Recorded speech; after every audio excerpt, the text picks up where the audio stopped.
Hey everybody, it's Kyle. Today I want to tell you, this is something I don't do very often, but I'm going to tell you about a time when we were stressed out as a family.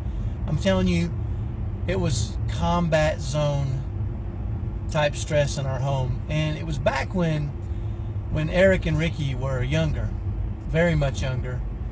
And I don't know, but have you ever had two kids that just didn't get along and drove each other nuts? Well, imagine the two kids that don't get along and drive each other nuts are both on the autism spectrum. And you've got what was happening in our home. You've got Eric, who likes to be left alone. He's very quiet, reserved.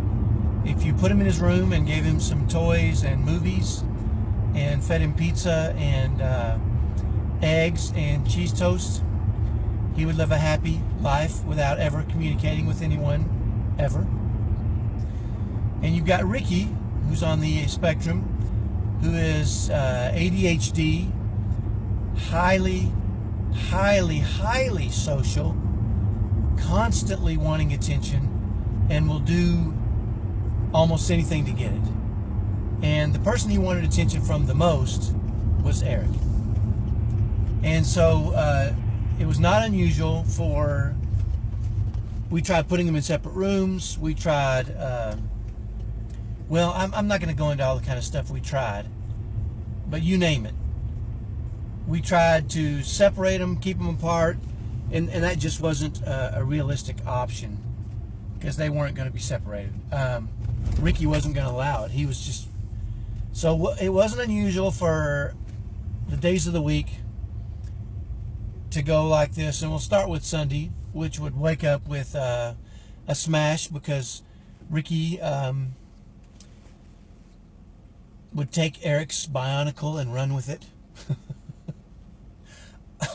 And Eric would pick up the closest item that would hurt very, very bad and throw it at him. Or Ricky would just quietly pester him.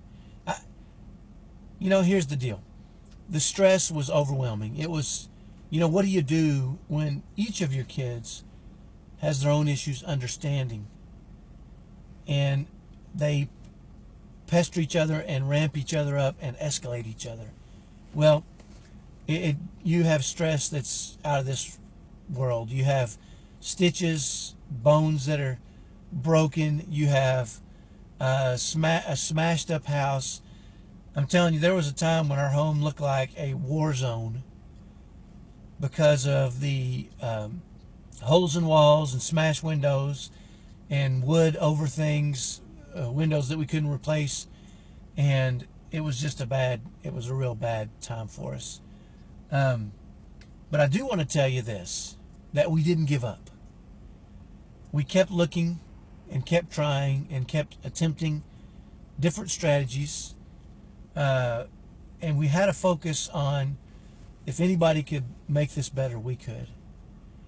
And over a period of time and through a lot of failure and finding the right strategies and consistently performing those strategies, we were able to bring those two kids together. And now they share a room, and they actually like each other. They respect each other's way of doing things.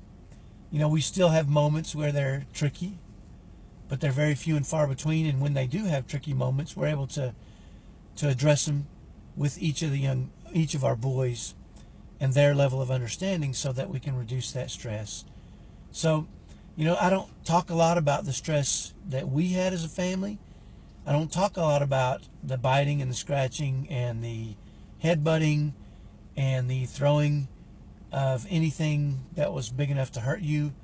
I don't talk a lot about that because what I want you to focus on is working on resolving those issues.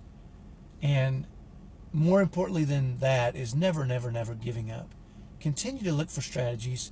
Continue to search and work at solving those problems and helping those kids live in a lowered stress home. And if you'll do that, you're going to have some success. Now, I will warn you about this. Don't expect them to grow out of it.